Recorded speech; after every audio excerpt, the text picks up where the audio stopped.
Hello, creative warriors. Thank you for dropping by.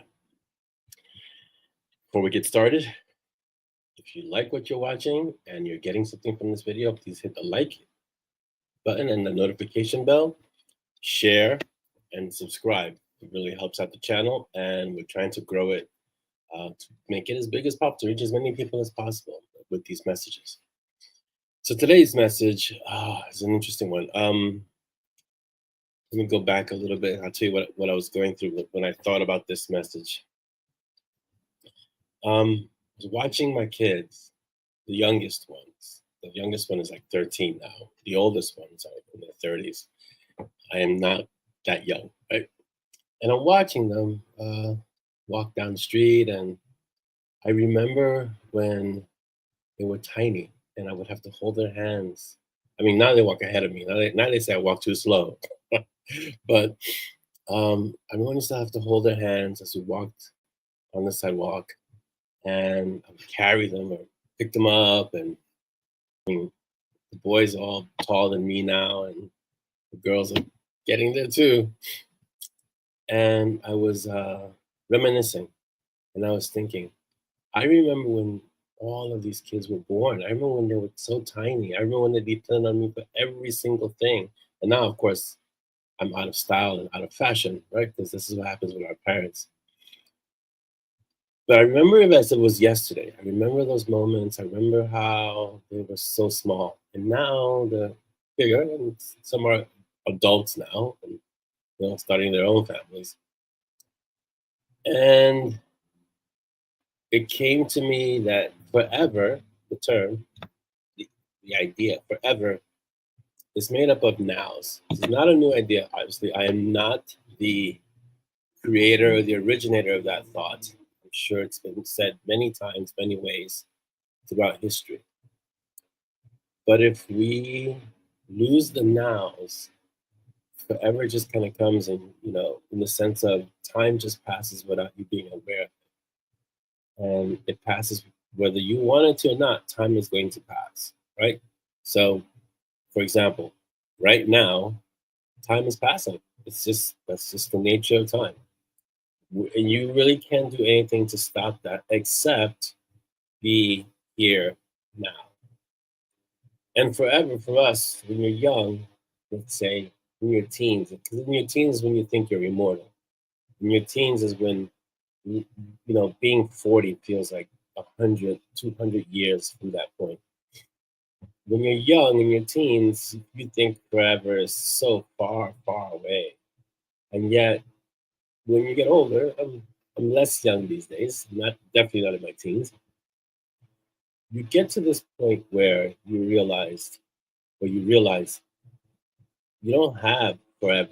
You just have right now. You don't have forever. You have now. And you need to, and this I guess this comes with maturity as an adult. You need to start understanding that your time is limited. I'm not saying this in a morbid way, but we do need to be aware of our mortality. And we do need to understand that we don't have forever, but we have this right now. So if you were really to calculate it, and just in a very clinical, unemotional way, you can actually say, how many summers do you have left? How many falls? How many winters? Just how many springs? Just you can actually write it down and average how many of these things you have. And if you have kids, because children grow and they go through phases and they go through stages of their life where they go through young time, right there, young age, then they go to teenage rebellion, and then they go through adulthood and older adulthood. You realize that as time progresses, you may be in their lives, but you're not going to be their focus always. Like I've heard the comments, like I remember when they want to hang out with me all the time. And it's true. There's a moment when your kids want to be with you all the time.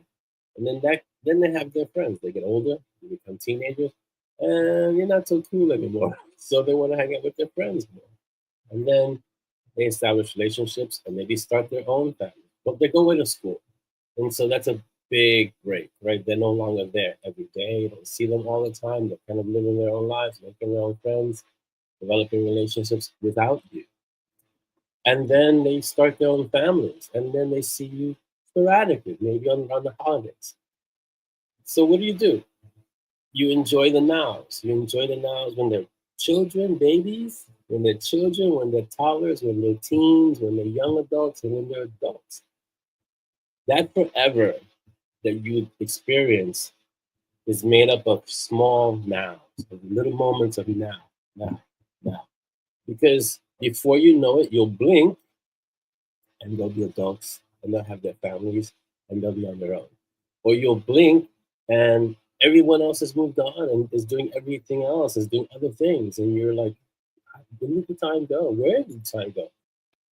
How did this happen? Because sometimes we get so focused on what's going to happen 5 years from now, 10 years from now, 20 years from now, that we forget about right now. So remember, I want to take this thought with you today to keep at least be a little bit more present. Forever is made up of nows. It's made up of right now.